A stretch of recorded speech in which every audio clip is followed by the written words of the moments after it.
do not have words to describe how serious the situation is. Things are deteriorating very, very quickly. This is probably one of the most important broadcasts I will ever do today. And I'm going to try to measure my words and focus my mind to a high level of awareness because I have a tendency to do so much radio that I begin to almost lazily sit around like I'm having a barroom discussion with friends. And I live so close to the New World Order's criminal activity. I constantly study their evil. I'm fully aware of their capacity for death and destruction that I tend to get acclimated to it and don't express properly just how serious the situation is. Things are extremely dire, ladies and gentlemen. Extremely serious on every front. There is no doubt the government is trying to create panic and fear while moving to implement full-bore martial law. The only question is this flu truly deadly on a mass scale, or has it just killed a few people?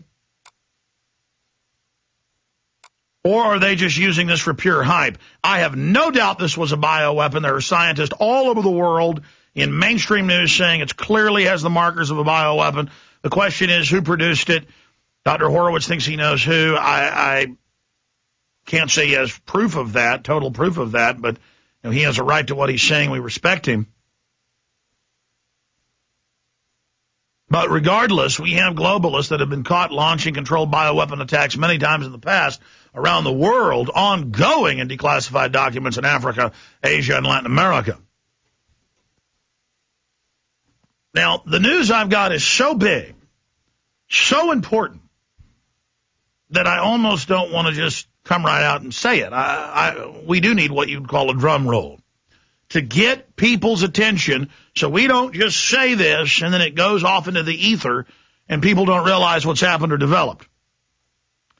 When we come back in the next segment, I need the audio, and then later in the show, and I repeat this and add the latest info in the hours to come, the video at prisonplanet.tv to go, and the pun is intended, absolutely supernova viral.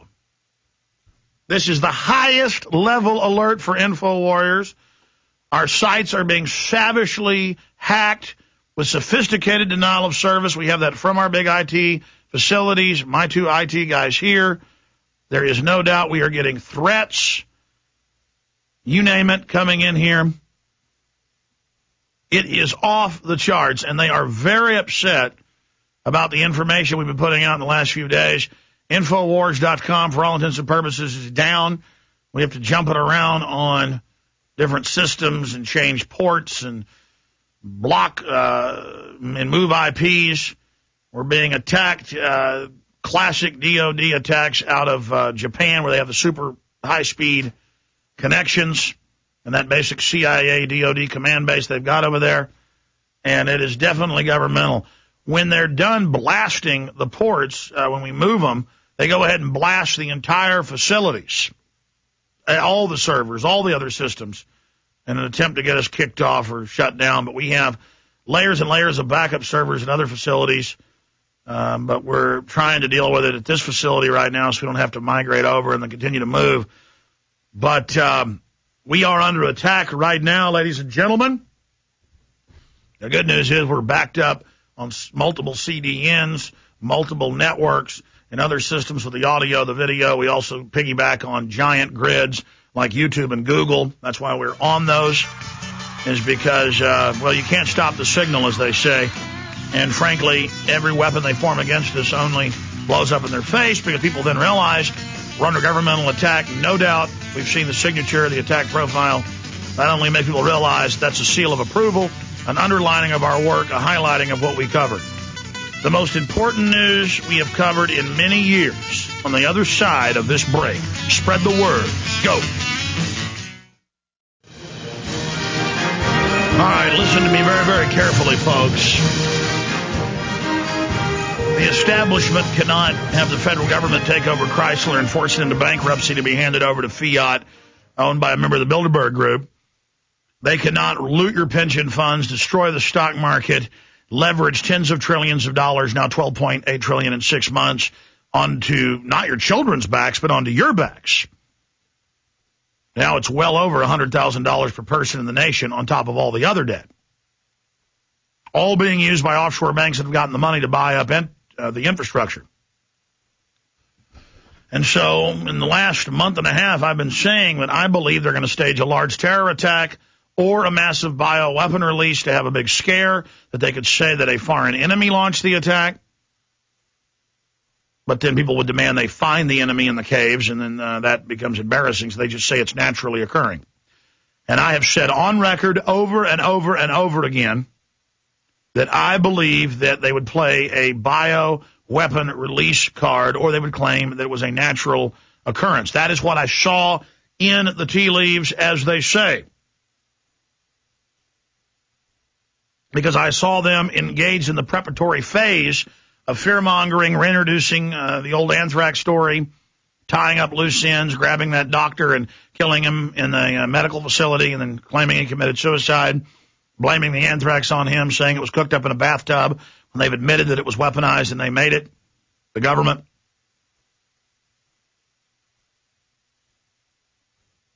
All of this is important. And they introduced to the public, oh, the flu's about to get you. Give up your rights when the flu comes. It could kill millions. It could kill billions. You need to take the vaccines. Get ready. All of these FEMA drills, getting ready for the flu. And then Janet Napolitano comes out Sunday and says, oh, well, this flu may run its course and not be too deadly, but another giant pandemic is coming soon. You see, they need to have a unifying effect. They need to make you rally around the government in fear. They need to make you forget about all the things politically they're doing, how they're expanding the wars and protecting President Bush when the memos come out that they ordered the torture. How do they burn their underlings that followed orders, but they don't get in trouble? All of that is now off the screen. The 6.1% drop in the last quarter in the economy, 6.1% plunge. 6.3 in the quarter before that. I mean, the economy is in massive contraction, implosion, with an overlay of inflation. I mean, we are dead on arrival as an economy. The economic numbers coming in are worse than I even thought they would be, and coming on faster.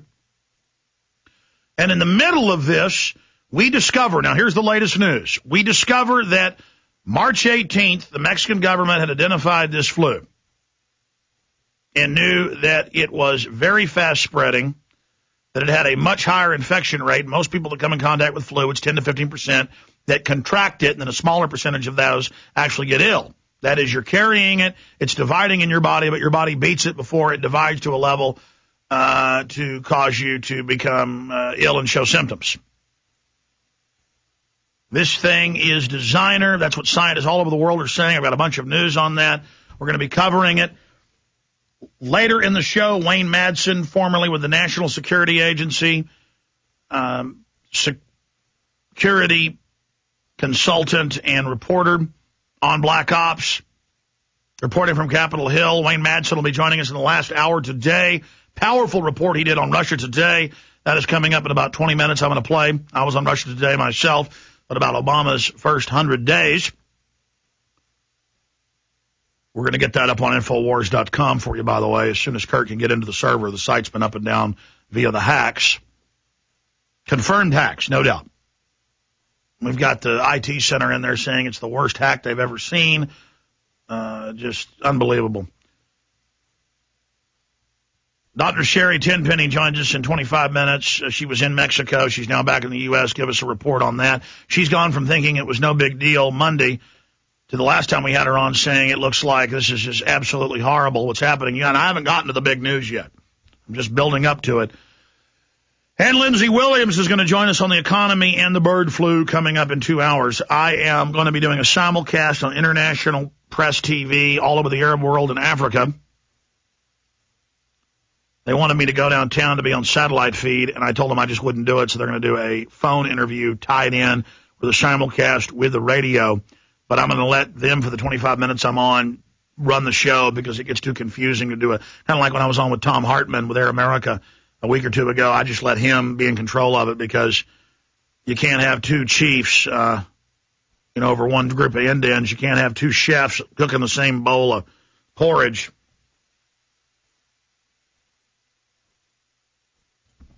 So that's coming up at the start of the next hour. Genesis will run its brakes over me for stations out there, and then we'll just come back in stream, in segue.